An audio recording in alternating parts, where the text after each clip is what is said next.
Talvez você já tenha ouvido falar, já tenha cantado algumas vezes que o que mais importa é estar na presença de Deus. Mas nessa mensagem irei confrontar esse pensamento e mostrar, através do que a Bíblia revela, que o que mais importa não é estar na presença de Deus. Estou dizendo que existe alguém mais importante ou mais glorioso do que o nosso Deus? Não, não há. Ele é soberano e nem de longe alguém se compara a Ele. Quando eu falei para minha esposa sobre o título da mensagem, ela achou um tanto estranho, mas você vai entender. Se puderes, me acompanhe na leitura de 1 Samuel, no capítulo 4, verso 10 e verso 11, que diz o seguinte: Então os filisteus lutaram e Israel foi derrotado. Cada homem fugiu para a sua tenda. O massacre foi muito grande. Israel perdeu 30.000 homens de infantaria. E a arca de Deus foi tomada e os 2 filhos de Eli, Hofni e Finéias, morreram. Agora veja o que diz na sequência o verso 18. Quando ele mencionou a arca de Deus, Eli caiu da cadeira para trás, ao lado do portão, quebrou o pescoço e morreu, pois era velho e pesado. Ele liderou Israel durante 40 anos. Deixe-me contextualizar a história bíblica. Israel estava em guerra contra os filisteus. Tinha havido uma batalha anterior na qual Israel tinha perdido 4.000 homens. Quando as autoridades de Israel souberam da notícia, chegaram a uma fácil conclusão e disseram: por que o Senhor deixou que os filisteus nos derrotassem? Vamos a Siló buscar a arca da aliança do Senhor para que ele vá conosco e nos salve da mão dos nossos inimigos. E assim fizeram. Quando a arca foi introduzida no acampamento de Israel, diz a Bíblia que os homens ficaram tão eufóricos que gritavam que a terra tremeu. Essa euforia tinha uma razão. Os homens sabiam que a presença do Senhor, representada pela arca, era sinônimo de vitória. Eles já tinham experiência, e quem sabe até diziam: agora nossos inimigos saberão que há Deus em Israel. Mas tinha uma situação para a qual eles não tinham se atentado. Israel estava desmantelado espiritualmente. Para se ter uma ideia, as autoridades religiosas, os sacerdotes, filhos do sumo sacerdote, estavam envolvidos em corrupção. E isso mudaria toda a situação.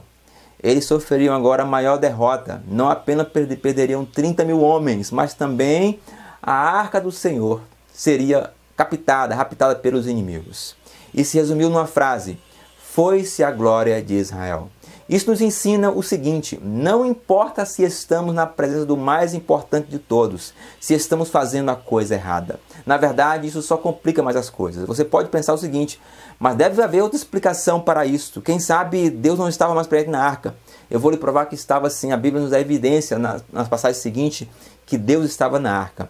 Quando ela chegou na terra dos inimigos de Israel, na cidade de Asdod, logo começou-se uma devastação naquela cidade. Primeiramente, ela foi colocada no templo de Dagon, o deus dos filisteus. Na manhã do segundo dia, Dagon amanheceu com a cabeça e suas mãos decepadas. E assim aconteceu coisas atrozes, grande devastação, não apenas na cidade de Asdod, mas também em sua região.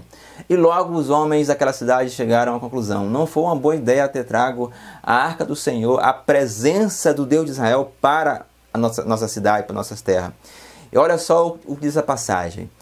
Então reuniram todos os governantes dos filisteus e disseram: leve embora a arca do Deus de Israel, que ela volte ao seu lugar. Caso contrário, ela matará a nós e a nosso povo. Pois havia pânico mortal em toda a cidade. A mão de Deus pesava muito sobre ela. Aqueles que não morreram foram afligidos com tumores, e o clamor da cidade subiu até o céu. Está em 1 Samuel 5, 11 e 12. Não sei se a pedido de sua liderança, mas a arca começou a transitar por algumas das cidades principais dos filisteus. Mas aonde chegava, causava estrago e dos grandes. E assim, depois de 7 meses, devolveram a arca para a terra de Israel. Para você ter ideia como estava tão forte a presença do Senhor naquela arca, que os homens de Bet-Semen, uma cidade já israelita, eles ousaram olhar para dentro da arca e 70 homens foram mortos. Mediante o fato acontecido, os homens de Bet-Semen perguntaram: quem pode permanecer na presença do Senhor, esse Deus Santo? Para quem enviamos a arca para que se afaste de nós?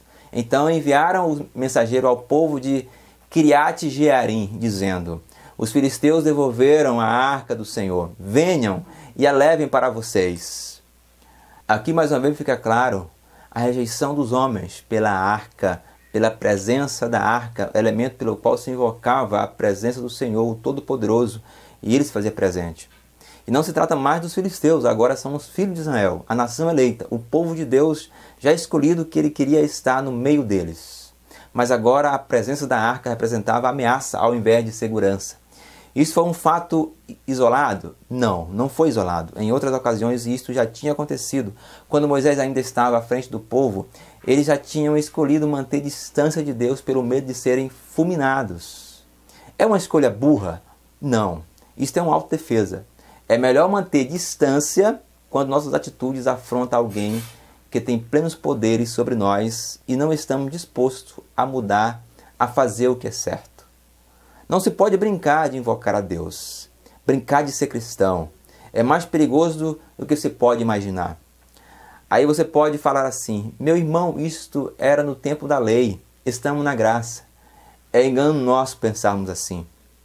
Jesus, a graça de Deus revelada, nos ensinou que é melhor não conhecer as maravilhas de Deus pelo seu poder do que conhecendo duvidar. Veja o que ele diz se referindo ao lugar onde operou seus maiores milagres. E você, Cafarnaum, será elevado até o céu? Não, você descerá até o Hades. Se os milagres que em você foram realizados tivessem sido realizados em Sodoma, ela teria permanecido até hoje. Mas eu lhe afirmo que no dia do juízo haverá menor rigor para Sodoma do que para você.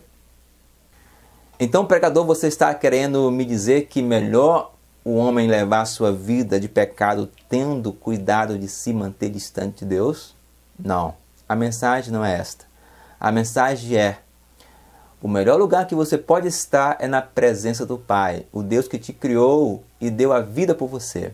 E você pode até estar cometendo erros inúmeras vezes, desde que esteja tentando acertar. Isto ele entende e vai lhe ajudar e até lhe proteger. A presença de Deus nos garante vitória. A presença da arca que provocou a destruição da cidade dos filisteus e em Bet-Semes é a mesma que abençoou e transformou a casa de Obed-Edom. Aleluia! Que provavelmente estava fazendo tudo certo, mas lhe faltava a presença, a visita, Deus entrar na sua casa. Veja o que o Senhor diz a Salomão após ter concluído a construção do templo. Se o meu povo, que se chama pelo meu nome, se humilhar e orar, buscar a minha face e se afastar dos seus maus caminhos, do céu o ouvirei, perdoarei o seu pecado e curarei ou sararei a sua terra. Espero que você tenha entendido que o mais importante não é somente ter, mas sim desfrutar da presença de Deus. E para isso precisamos de um coração quebrantado e ter fé. É impossível se aproximar de Deus sem ter fé.